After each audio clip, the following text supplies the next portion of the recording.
Hi, everyone. Welcome to our CAD Lunch Forum. I'm Leora Vysotsky. I'm the staff managing director here at the center, which is also run by a faculty board of directors from across our programs. This year, our board consists of Fernando Lara, Miriam Solis, Nurea Feliz, Alex Yeshka, and Martin Haettasch, who is also presenting today. I just want to emphasize each time we hold one of these virtually that eventually, when we come back to campus, we will feed you free lunch. So keep tuning in and just imagine how delicious that day will eventually be. CAD forums are really meant to be more informal presentations and opportunities for faculty and students to share collaborations, works in progress, research that they might want to receive feedback on or allow for more discussion around, and to show you students also what practice is really like. So in order to facilitate that, our presenters will talk for about 45 minutes, after which we'll open up to questions and discussion before we let you go to studio at 1.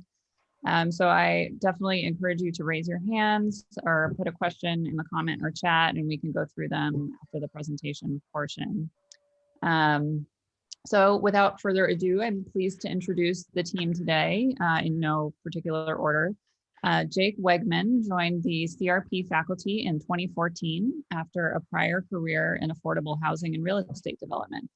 His research primarily focuses on housing affordability in hot market metros like Austin. Elizabeth Mueller is an associate professor of community and regional planning and social work. Her work focuses on the ways that planning reproduces patterns of inequity and ways to upend these processes. Dean J. Almy III, AIA, is Associate Professor of Architecture and Fellow of the Sinclair Black Endowed Chair in the Architecture of Urbanism. He is Director of the Graduate Program in Urban Design and a Fellow of the Center for Sustainable Development and the Forum for Urban Design. He has held positions as Director of the Graduate Program in Landscape Architecture and Chair of the City of Austin's Design Commission. And last but not least, Martin Haettasch is a German architect whose research focuses on the intersection of architecture and urbanism. He's practiced with firms in Europe and the US, and his work has been published in several journals. He has taught at Rice and Syracuse and is currently a faculty member here at UT. Take it away, team. Thank you for being here. Okay, so thank you everyone for joining us today virtually. I'm Liz Mueller. I'm going to provide some context for the study that we're going to be discussing. Martin Haettasch, Dean Almy, and Jake Wegmann will also present.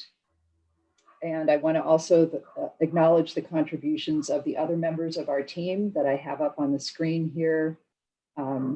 Charlton Lewis and Alan Shearer also supported the project. Sarah Wu was our wonderful project manager, and we had a fabulous team of graduate research assistants that have all gone on to jobs and other things since graduating from our program. So in 2019, the Austin City Council passed a resolution asking the UT School of Architecture Center for Sustainable Development to conduct a study to assess site planning options for a site in the St. John neighborhood at the intersection of I-35 and St. John's Avenue, which is the area you can see indicated on the map here. A previous resolution in 2017 had laid the groundwork by supporting a community-based visioning process and community outreach in the neighborhood conducted or led by Councilmember Kassar's office, and Councilmember Kassar's district encompasses this area. So I just wanted to talk a little before we dive into what we did about the significance of this site. So this community lies in what began as a freedmen's town in Austin, a freedmen's community, a settlement of former slaves. And there were many such communities in Austin and throughout the South and throughout Texas. Often they established themselves outside of the city limits, kind of on the edges of cities. They did not receive any city services. They typically established their own community institutions and schools and services. So in the St. John's neighborhood, they established this is a very aged version of the institution they created, the St. John's Industrial Institute and Orphanage, which was established by the St. John Regular Missionary Baptist Association. And the Baptist Association is still represented in the community and traces its roots back to this period. The community also grew after the city passed its first comprehensive plan in 1928, which essentially forced the resettlement of a lot of freedmen's communities throughout Austin by saying that African Americans could not receive city services in those areas. They could only receive them in a Negro district of town. This area laid outside the city boundaries, but still a lot of African Americans settled to this community during that time, so it grew further. There's a strong sense of this legacy in the community today, even as it has also become a more ethnically diverse with a much larger Latinx population now. But the area continued, over the years well after the passage of that 1928 plan into the 60s and early 70s, to lack adequate city services, even though it was annexed by the city in 1951. In 1968, the Daily Texan reported that there were 126 households that didn't have sewer connections, 66 households that didn't have complete plumbing. So there were still a lot of problems continuing. And then things happened like the city constructed I-35, which cut through the heart of the community and resulted in the displacement of the segregation era school, which was located in the path of the highway. The site that we're going to be talking about today was later home to the neighborhood school, which was finally closed in the early 1990s. Another piece of context for the study is the fact that this neighborhood is identified on the maps that Jake Wegmann, Heatherway, and I produced in the Uprooted report, showing areas of Austin that are in various stages of gentrification. And this neighborhood was identified as one in the early stages of gentrification, which means that it is home to groups that are very vulnerable to displacement as housing conditions and prices change.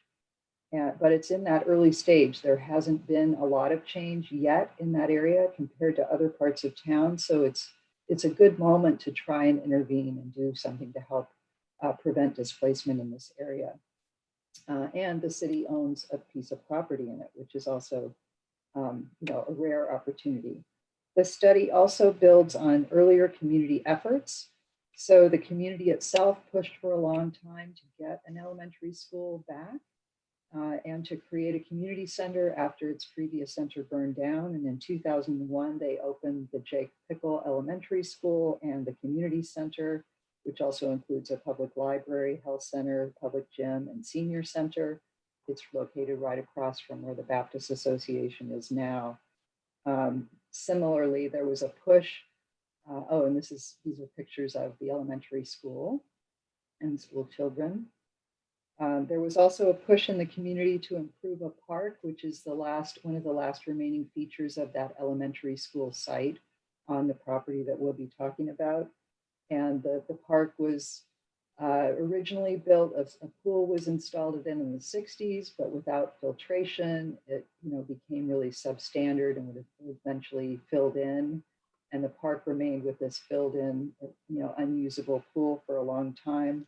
The St. John's Neighborhood Association pushed successfully to have this little park redone. And in March of 2019, it reopened as a much nicer but small park. And you can see it here, and you see the back of Home Depot, which is on the site. But this park is adjacent to the site that we're going to be talking about, which also presents opportunities.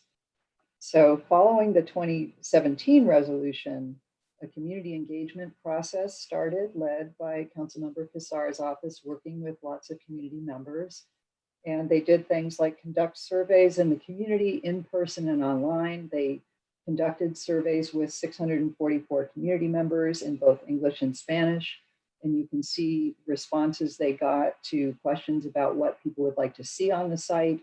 And there's a notable difference between the in-person and paper responses because the Spanish speakers tended to respond to the paper surveys, and they mentioned the issue of affordable housing on their list. But there are also lots of commonalities in terms of recreation, access to food is a big issue, youth services.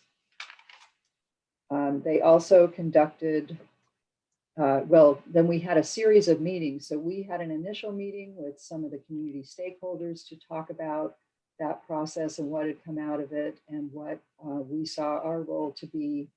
We attended several community meetings where we gave presentations, and the pictures you see here are one of the culminating meetings where Councilmember Cassara is speaking here, but Dean also presented about the scenarios that we were coming up with based on what we had learned from their engagement process. And we also had these breakout room discussions, which you can see Martin in one of those discussions there too. So we took all of that information back. In these small group discussions, we heard a lot of emphasis on the desire to have affordable housing, to retain community members, to make sure that community members could stay and that people who had left who wanted to return could return. We heard a lot of thoughts about how public spaces should be used, concern about access to fresh food, different desires for community facilities. So given this, the fact that this community has a specific history, that the city owns this land, this community process was an incredibly important part of laying the groundwork for what we did and for our approach to how we thought about this. There are also some policy issues that come up out of the history of this place that informed our work. So one is its location right next to the highway. So I mentioned the highway was built through the community. This site, which you can see on the map on the right hand, well, on both, it's outlined on both of these maps, falls right next to I-35 and within a buffer area, a 500-foot buffer area that, according to research, is really kind of the minimum that you should allow between a highway that has such intensive use by heavy vehicles, diesel trucks and other things, the closest that you should allow any sort of active uses to be or housing. So that was something that we took into account. That's not unique to this site. That's a condition that exists elsewhere in the city. So this could be something that comes up again. The map on the right is showing what one of our GRAs did. He mapped the buffer around the highways that kind of encompass the neighborhood and showed what residential building footprints lay within that 500-foot buffer. Another important opportunity that in this work that we think may have kind of broader implications was the process and the framing of what the role of the community was here, applying the lens of history to discussion of current investments, the importance of community voice in this process, to not reproduce the patterns that were produced through earlier decisions that definitely did not include any consideration of the community's history or voice. So that was important to this whole process and our role in it. And then also this issue of implementing a right to return in housing policy. That's something that's been discussed at council quite a bit. And this site presents one of the first opportunities to try and actually implement that and come up with a strategy for implementing that. So at this point, the city has now issued an RFP for redevelopment of the site. Our report is included in the documents that those responding to the RFP are encouraged to look at for context. And we will come back at the end of the presentation. I'll come back and talk a little bit about implementation and policy concerns moving forward. So I'm going to stop there and turn it over to Martin, I believe. I think Dean, right? Yep. Let's see where I am. Here we are. Oh no, Dean, sorry. Okay. Is that showing up properly? I can't tell. So everyone's seeing the urban conditions slide? Yes, looks good. Okay. Yeah, so with that context, it became clear that, this site obviously had certain problems, not least of which was the abandoned Home Depot. The city had looked at the possibility of relocating certain kinds of facilities there, such as the police station, for example, or adaptively reusing the existing facility on the site, the Home Depot facility, which had been abandoned. But all of that was sort of deemed to be not feasible for environmental reasons, things like asbestos, but also just sort of the nature of the construction. And it's quite a large site, and as Liz explained, it straddles these two worlds. On the one hand, you know, to the east, you have the existing land parcelization of the neighborhood, and on the other hand, you have the highway. Let's see, this will let me advance this here. Okay, so that sort of led to a little bit of a kind of morphological approach to trying to figure out how, what was the role of this original sort of community, and what had sort of gradually over time sort of isolated it more and more from the city. When it had been established, of course, it was already, as Liz explained, not really connected to the city. But here you can see the original sort of land parcelization zone, largely out in the landscape, surrounded by smaller scale kind of roads, and East Avenue, which now sort of became, you know, I-35, is still sort of there, linking up to Dallas. But over time, you can see on the right-hand side, all of the sort of properties surrounding the original parcelization of the town got developed based on the sort of scale of programs and infrastructure related to the highway, with very little sort of attention to the fact that there was this sort of vibrant neighborhood sort of that was surrounded. So there's sort of four critical conditions that began to further isolate the community. One, of course, was the construction of the highway, not just I-35, but also, you know, 290 and 183, that really make this thing this sort of isolated island. And that's sort of exacerbated even further by the commercial buffer. And you can see the scale of land that ringed the original town, the scale of buildings that actually sort of occupied that, the Home Depot, and even any new housing that came in was sort of designed as sort of apartment complexes that had no relationship whatsoever to the community or the scale of development of the community. So when you look at this sort of juxtaposition between the original neighborhood, the scale of sort of, you know, smaller scale lots with individual houses sort of facing a grid of streets, and then all of that being isolated from the city by commercial uses, highways, you can see the sort of problem. Add to that the fact that through the neighborhood, there was originally a kind of stream that sort of leads into Walnut Creek, I believe, with some of the open space. A little bit of that still exists where the current school is. But in the end, what you have is a lot of impervious cover associated with the commercial uses surrounding the site. So when you look at the scale juxtaposition between, you know, the highway and the commercial uses on the one hand, and the scale of the neighborhood on the other hand, it's actually an extreme kind of difference. And what's interesting is that the site itself straddles those two worlds. And so part of the issue was, how do you begin to sort of negotiate this interface? There was, as Liz has suggested, this sort of small neighborhood park that had been built on part of the site. It's a little bit isolated from the community, kind of almost as if it's part of the Home Depot site in a strange sort of way. And yet, you know, the community was very invested in it. It was sort of the one, let's say, real victory they had in relationship to this area. There were also sets of environmental systems sort of impacting the area, you know, the watersheds related to the Buttermilk Creek, you know, and then eventually Walnut Creek. the sort of parks and public spaces largely located around the existing school. But the biggest issue is probably the amount of impervious cover associated with the commercial properties. And you can see that how all of the kind of the particulate matter that comes off the highway that lands on, all of these surface parking lots, in storm events, they wash right through and into the neighborhood, based on the way the sort of topography works.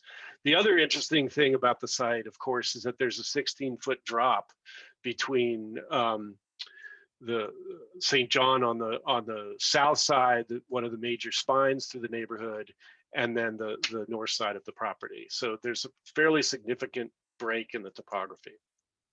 So in looking at the sort of conditions of the site, this is an image of the little neighborhood park. In the background, you can see the back of the now abandoned Home Depot property.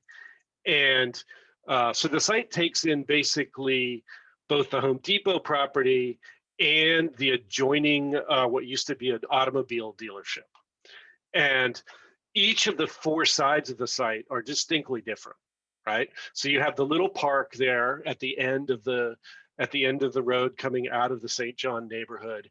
And then you have what basically is a sort of no man's land of weeds and stormwater retention ponds and kind of drainage. And then on the front side, the side facing the highway, you have large surface parking lots, obviously related to, the access roads paralleling I-35. And then you have, automobile repair shops and things associated with a car dealership that at some point were, a location of a lot of pollutants. St. John's Avenue is really the main spine that connects this neighborhood back into the city, and it is a primary armature. There is a bus route along it. At the end of it, as it hits Airport Boulevard, that's where Crestview Station is, which is one of the stops of the Red Line for the urban rail. So this is one of the areas, if you have a community that lives in St. John that needs access to public transportation, this is really the primary armature. Served by bus. And as you can see in this sort of diagram, there's very little relationship between what's built on this site and supporting, let's say the pedestrian environment or even the sort of commercial or social potential that St. John's has as a connective. Obviously, facing the highway, you have this major 500-foot setback related to the highway's impact zone. Most of that is surface parking. Most of that is impervious cover. There are a few trees kind of sticking up through the concrete, but all of that pollution is sort of washing across the site down into the watershed, and so.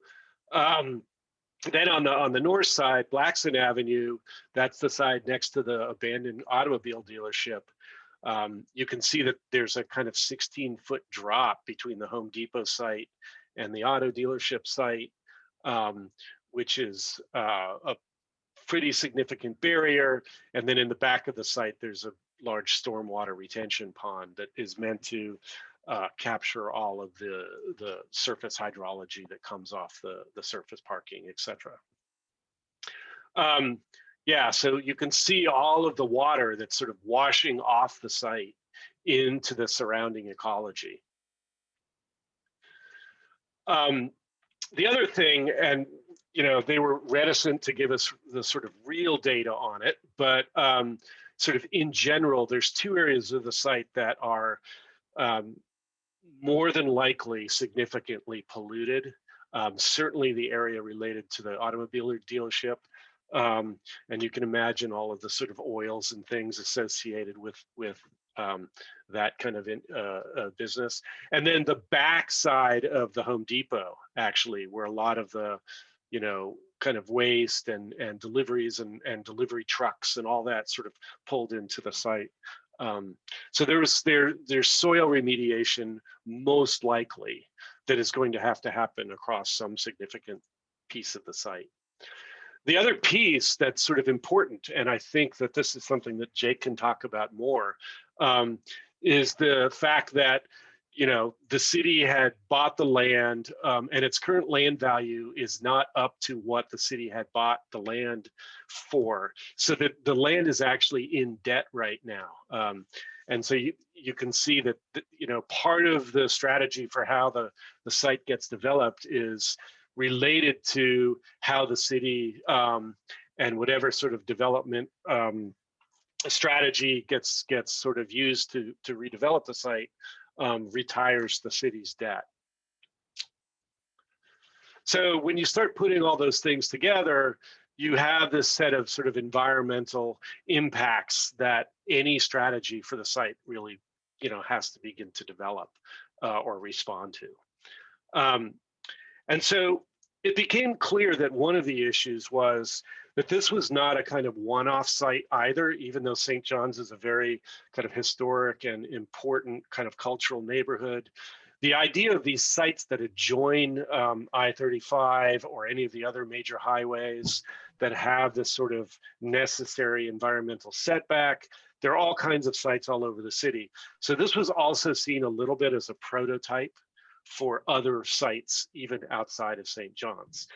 And the problem became clear that the scale of the site, if it was approached as one single sort of architectural project, was not going to solve all of the sort of economic, social, environmental issues that were, you know, required to enable this project to respond to the community's wishes and in any sort of significant way.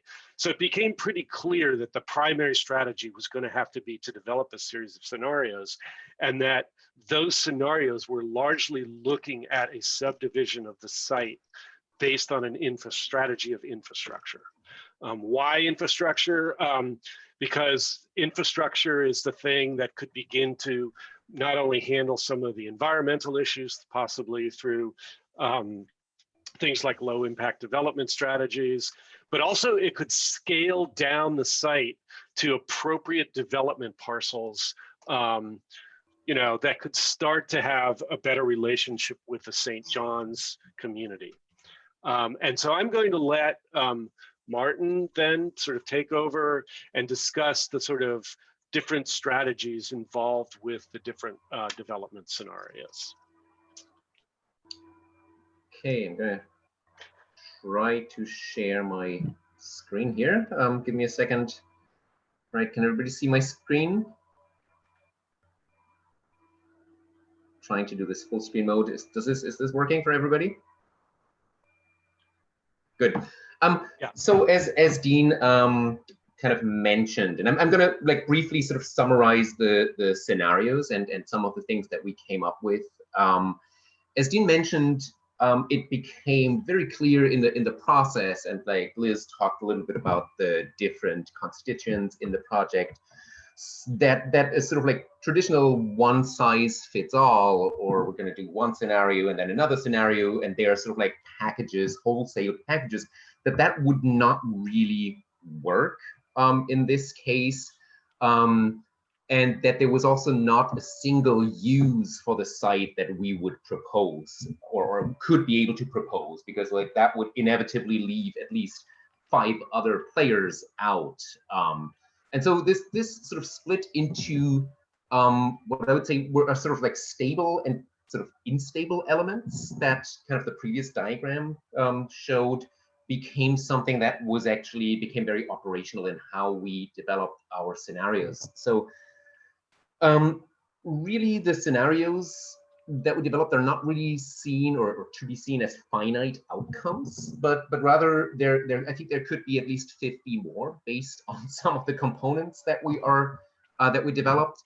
And the stable component really that underlies that enables a number of scenarios each time is really a framework that is based on infrastructures, as kind of Dean said. So we developed really 3 infrastructure frameworks as kind of the underlying, let's say, checkerboards or organizational devices that would then be able to be used to plug in certain scenario components, as we call them. And these are just sort of like put together very quickly.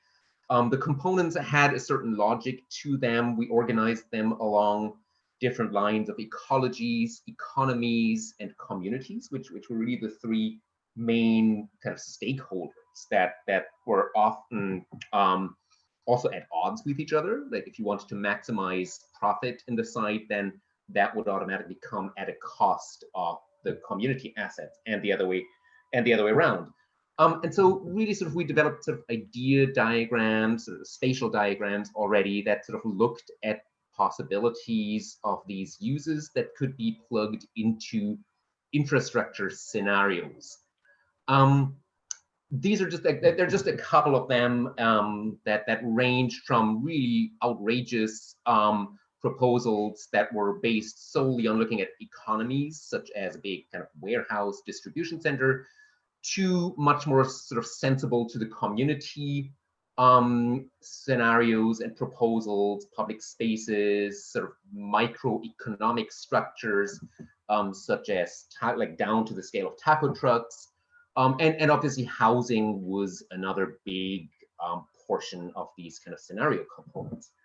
And then this is not by any means kind of all we had. It's just sort of a little snapshot of how we kind of approach them and then sort of mix them. So the three different infrastructure components that we came up with was the first scenario framework A, or infrastructure framework A, was a framework that essentially was the minimum invasive scenario that would cost the city the least and would possibly get the most economic value out of the site.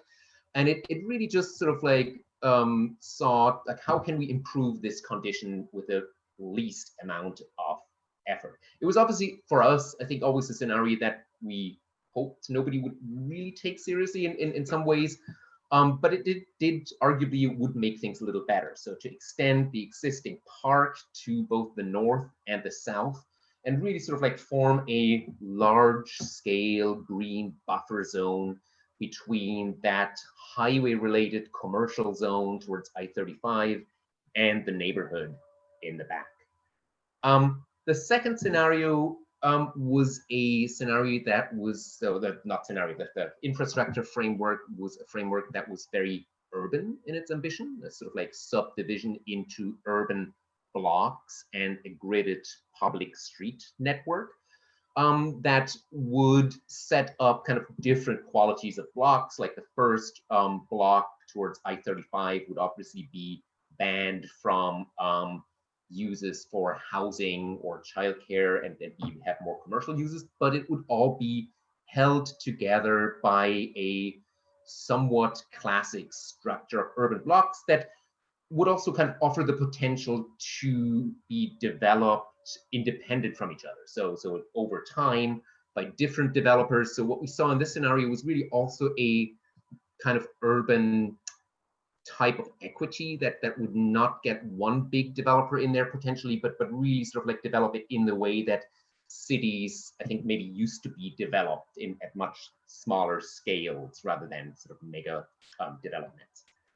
And then the third framework was centered around the notion of a public space that was not the street spaces in the previous framework, but a central north-south boulevard that would run along the existing park and would enable a number of kind of public uses, but also potential orientations for smaller scale commercial uses, and really become sort of a new artery of sort of public space through the neighborhood, and therefore sort of like in some ways bisecting it and leaving sort of larger developable parcels towards I-35, and therefore sort of taking into account some of that scale difference. And on the other hand, still kind of tying this into the public spaces of a neighborhood-based infrastructure. The scenarios were then labeled really sort of like, you know, we have sort of A, B, and C, and then The scenarios were just labeled very neutrally, A1, B1, and so on.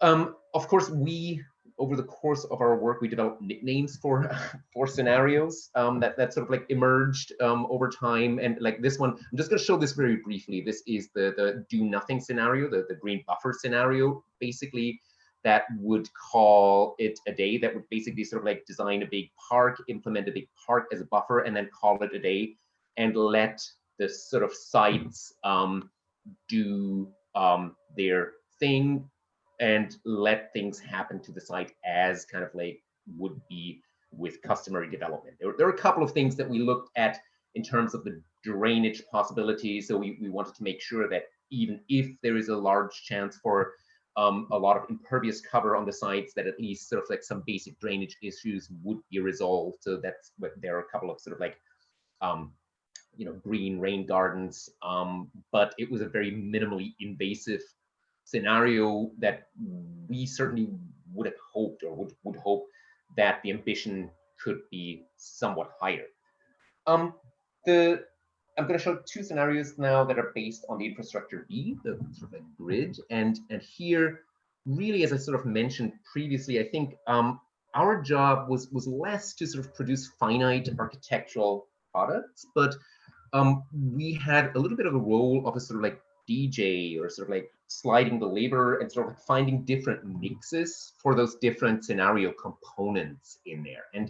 And so every scenario really, among those next ones, I think has a mix of all the components. It has some community components, some commercial components, some housing components, but the way that these are in terms of like percentage of spaces, also the qualities of some of those, varies greatly from scenario to scenario. This scenario is, I think, a little bit a no-nonsense scenario based on that urban street grid. You can see that the existing park is sort of like integrated as kind of one of those fields of grids. And then really the housing is maximized on at least sort of 5 of the existing urban blocks, while a kind of like the line to the I-35 has sort of fairly low-key commercial developments. You can see that we sort of like looked at drainage, which was mostly kind of reduced to kind of the idea of rain gardens along existing public streets in these blocks. And that's the sort of like green infrastructure diagram, but it's really not a scenario that's centered around vast public spaces, but around housing and a certain, I would say maybe almost grittiness. So you can see that there are kind of like these 3 types of walk-up apartment housing, and then a very small portion of the what's labeled type 1 as kind of like row houses or townhomes. While the development towards I-35 is actually fairly low cost, like bars with open lot parking towards 35. So it's not significantly altering that edge. We illustrated each of the scenarios with sort of like a kind of small perspective that gives you some impression of kind of like what urban street spaces this would create. This is this kind of space of this kind of the street-based grid infrastructure in this scenario. The next scenario is based on, like B2 was also based on the grid, although really we expanded the idea of the kind of public heart of this neighborhood through a kind of central park, one I would say. And that obviously sort of like pushes housing to the outside. Housing is a lot more differentiated now, in that what's labeled as number 9 are now townhouses that kind of form these little cul-de-sacs around a sort of like green finger that moves in. And then towards the outer edges, again, sort of it's framed by these sort of C or L-shaped blocks of slightly higher walk-up apartments. And in this scenario, the massing towards the highway is increased, and really the types of commercial uses there are sort of based on a parking plinth that requires significantly kind of higher construction costs, but also allows for a kind of much denser occupation, both in terms of like FAR, but also kind of enabling parking for kind of office use or other uses that need that parking. Again, sort of like a small slide that kind of shows in a diagrammatic way this sort of like kind of infrastructures and the kind of like green central park as the heart of this. And then a kind of like street view kind of along the park that was really seen as containing a lot of the community related small scale programs, such as the little taco trucks, for example, that you see there. The next scenario was based on the first scenario that's based on the kind of idea of that north-south boulevard, the green armature. And in this variant of that infrastructure framework, we really sort of try to maximize the assets to the community and the sort of collective nature of this. We're doing this in a number of ways. Like the first one is through use and programming. So like number 8 now is a sort of like the idea of a youth development facility. But we're also doing that through what's labeled as 10, a sort of band of small commercial spaces that run along that north-south boulevard. We're doing this through number 9, which is sort of like the idea of a sort of childcare facility that's adjacent to the existing park.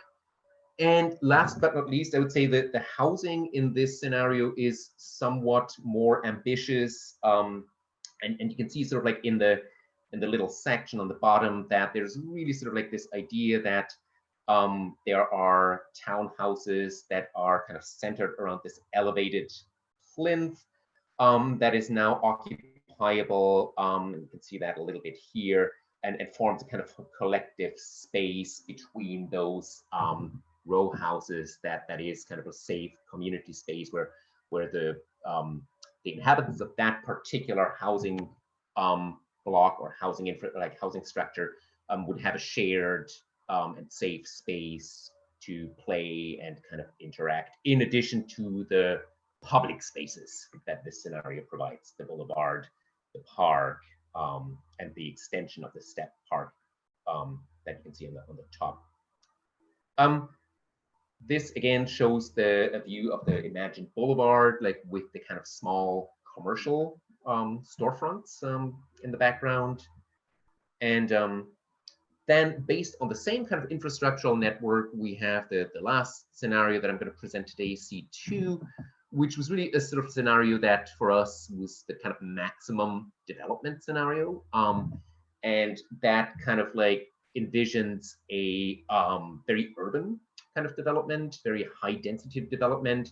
The entire lower area of the southwestern corner is now really one big development. You can see a sort of version of the kind of typical development with a parking garage at the center. And then instead of one single perimeter block around it, as is customary, we had to split this up because of the 500-foot buffer. And so towards the highway number 6, there are commercial and office uses that have a more controlled climatic environment on the inside. And then number 9 would be a sort of fairly typical apartment building with commercial on the ground. And you can see also kind of in the section how the scale of this would go up significantly in this scenario. And still, I think there is a relationship between the community that we envision. We have a sort of like plaza, public plaza that has a very urban character that is now adjacent to this kind of larger apartment. Last 2 slides that I'm going to show are just sort of like we compared these scenarios, both like all of these scenarios, both in terms of kind of square footages, like how much would you get out of it, how much public space, how much of the economic category, how much of the community category, and how much and what types of housing. And then the scenarios were analyzed and sort of like evaluated based on kind of some parameters that had to do with costs, what you had to put in, what you would get out. And that's where I'm going to hand it over to Jake to maybe just summarize a little bit of that. Yeah, actually, I propose, just given the time, that we skip my piece because it's about the kind of boring economic stuff anyway, and just I want to make sure we have time for Q&A and discussion.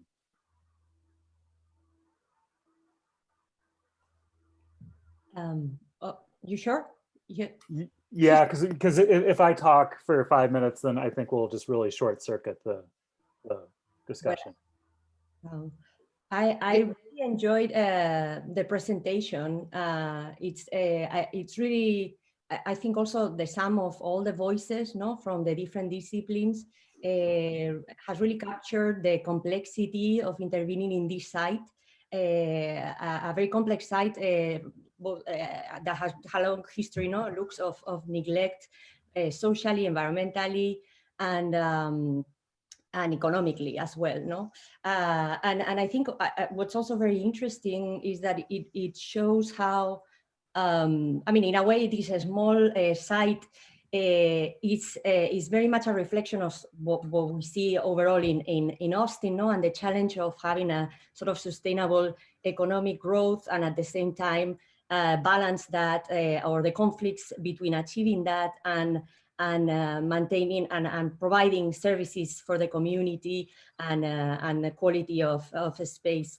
So in that respect, looking at the different scenarios that you were proposing, which ones do you feel were more successful in achieving this balance?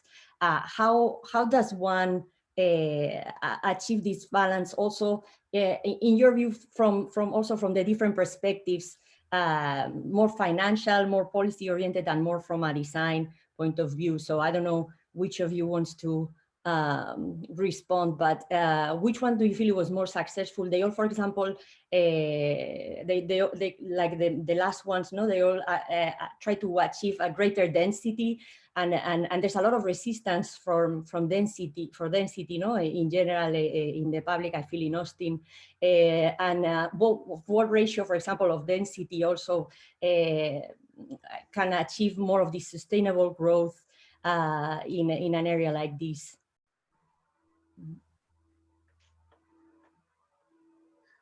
I think we probably all have different answers to that. Yeah, I'm sure that's why I wanted to open it, like, so you can maybe respond from different angles. Well, I'll add 3 points real quickly. So one is, you know, at least the infrastructural scenarios B and C, that the variations of that are trying to gradate the site in terms of density from the highway to the neighborhood. Mm-hmm.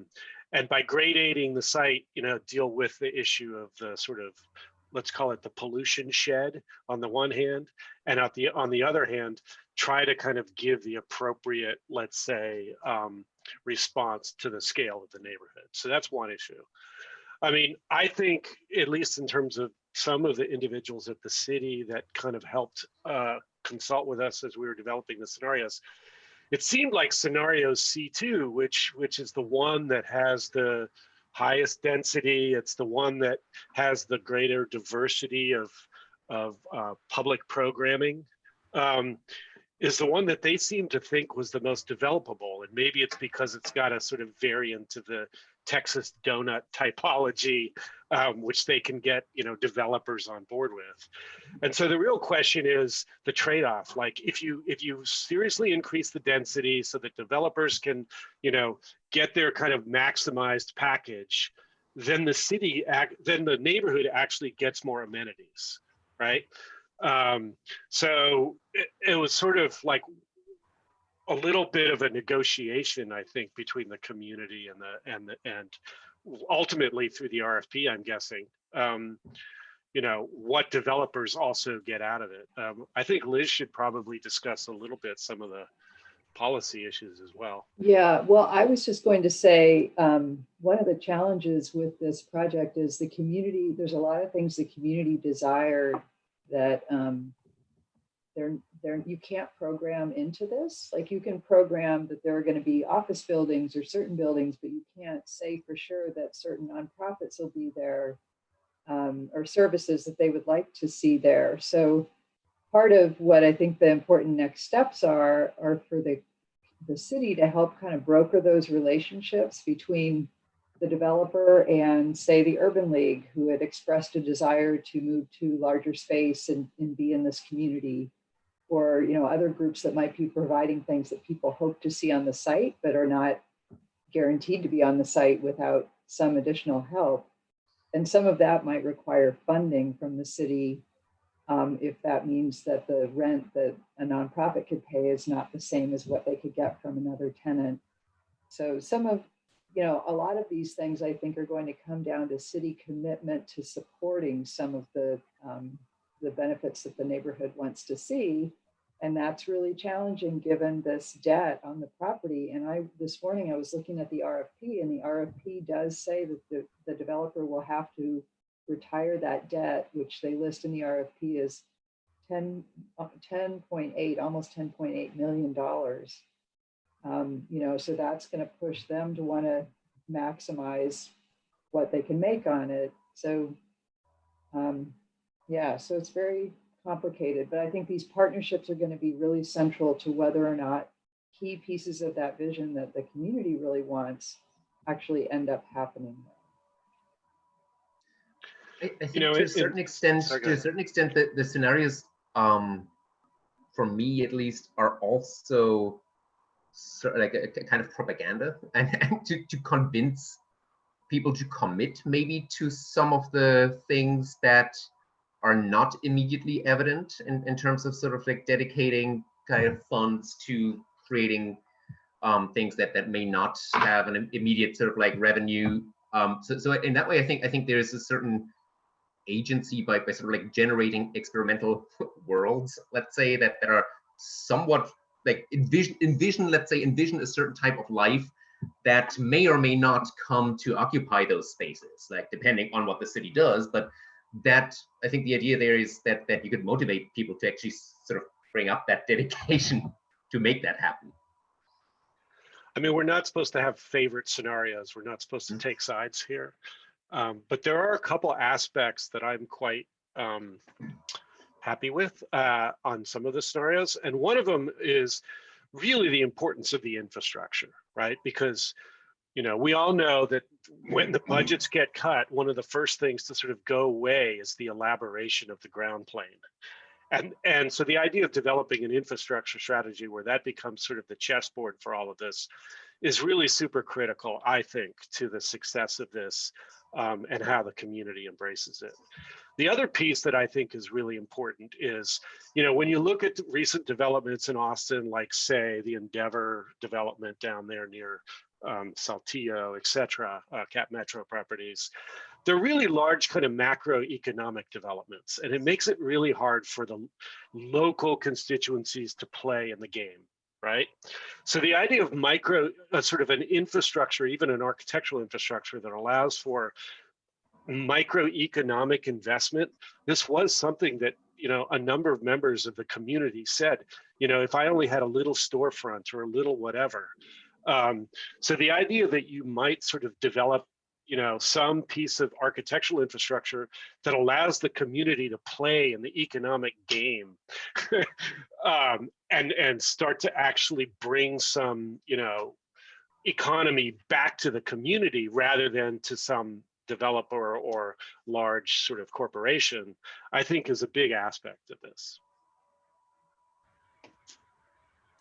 I have a question, unless there are any students who want to jump in ahead of me. If not, I'll go ahead. My question follows, I guess, on Liz's comments and is maybe more of a kind of general question for community engagement projects. And I guess, I don't know, maybe for CRP folks, this is like a duh 101 type question, but I think for our other disciplines, it's maybe not, and it's actually quite important for all of them. How do you come into a community and actually, engage in a way where you're getting kind of genuine information and truly connecting with people, and you're not being viewed necessarily, as the subject matter expert, as like an interloper. I mean, I've heard you, Liz, talk about this a little bit before, but could you maybe elaborate on how you did so in this neighborhood in particular? Well, I mean, that was one thing I was really nervous about with this project, because that we didn't really have budget to play that role. And I knew something about the history of the neighborhood, and I thought like, oh. So I was really happy to hear that Councilmember Kassar's office had already been working on this, for a couple of years. And he's got, the way he's organized his office, he has 2 staff who are really outward facing. So this is what they do. And they have been partnering with people in the community, and they really managed the way we interacted with the community. They designed the meetings. They made sure there was simultaneous interpretation. They thought carefully about where the meetings were held. They really managed that, and they were very aware of how we should fit into that to prevent us from being sort of heavy-handed or directing things in an inappropriate way. So that made me a whole lot more comfortable with the project, because I felt like they'd done groundwork. They were feeding to us what had come from that process. They introduced us to those stakeholders. We participated in those meetings and in those small groups. So, we weren't leading that. We were learning from that. That's kind of how I tried to look at it. Thank you. I saw a raised hand for a moment. Was that Matthew? Or maybe the hand is now down. I think it's Dean Addington. Michelle. Yeah. Michelle, take it away. Yeah, first time I've been confused for Matthew. This is more of a broader question that's spurred by what I see, and I'm not sure it's one that we can actually sort of resolve or reconcile here. But when we talk particularly about the desire to bring this micro development or these opportunities directly to the community, I think back to the decades through which a lot of the approach to incremental housing was to include these in situ opportunities for development. And of course, when we think about the Elemental project in Chile, that was actually at the end of a string of these initiatives, exercises, and I think pretty much all of us as architecture students developed a project quite similar to this, but it calls into question whether something is indeed about a physical infrastructure, or whether other infrastructures have to be in place to enable that. And where is the physical infrastructure actually the key, the switch that allows it to happen? And where is the physical infrastructure actually sort of very incidental to a process that allows such type of micro entrepreneurship, micro development to happen on that. I mean, as an example, on the other side, we have to look at the experience of ADUs and realize that an ADU actually is a physical intervention that has enabled surprising changes in the way that we're able to bring different types of income groups into the same neighborhood and different types of opportunities there.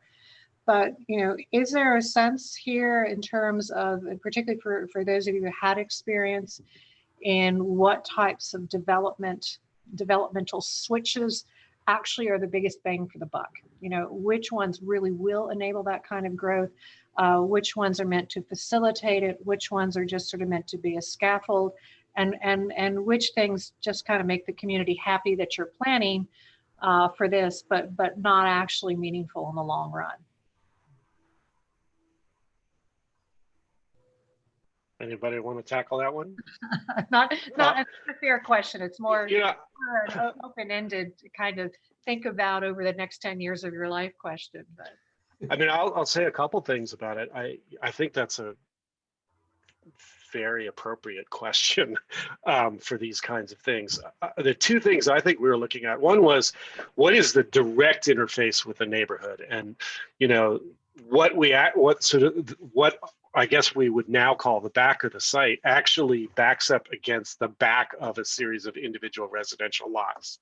So amongst the infrastructure strategies was establishing an alley that could then become an address for ADUs.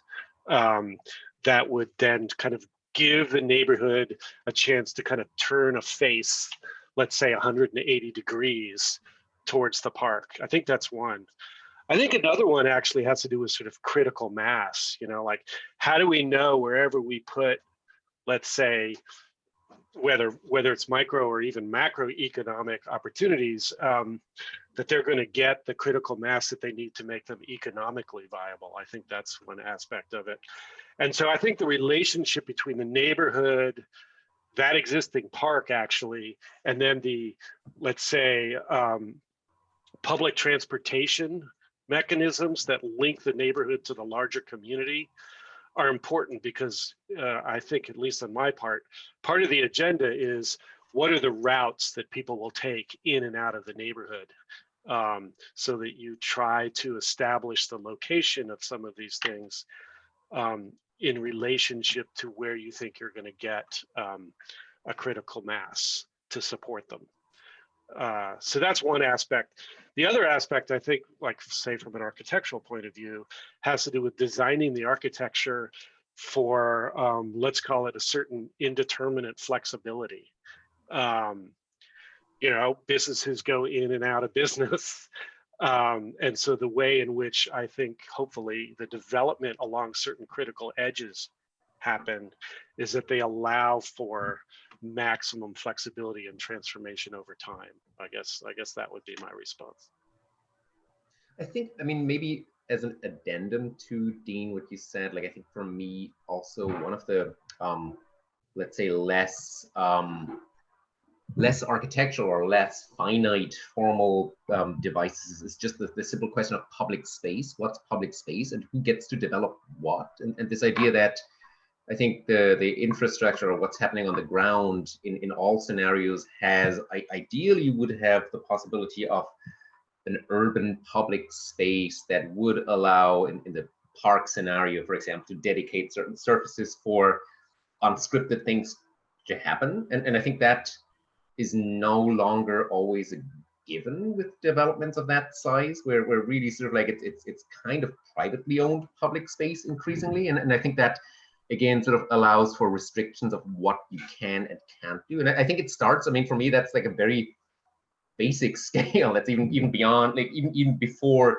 you allow somebody to set up a like little business anywhere. But I think that's where it starts in my mind. I don't know if there's time for me to offer a thought on that too, but I'm completely fascinated by that question that the Dean raised of scale of development. And I mean, we just don't do fine-grained development in this country. We just don't.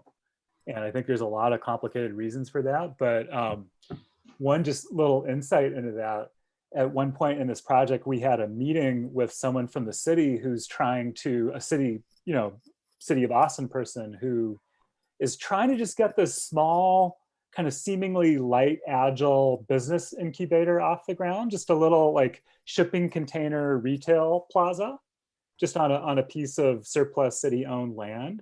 And you would not believe how complicated it was for this person to do this. It was just obstacle after obstacle, and it was going to take, I think, 2 years to get this thing off the ground.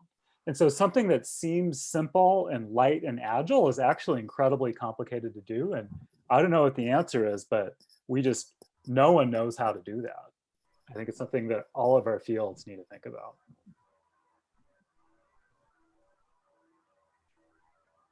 Any other questions today for the team? No. Okay, well, thank you all so much for sharing this incredible project and for being here today. And I encourage you all to tune in 2 weeks for our next presentation. I hope you all have a great weekend. Yeah, thank you, Leora. Thank you all. Yeah. Thank you. You. Bye.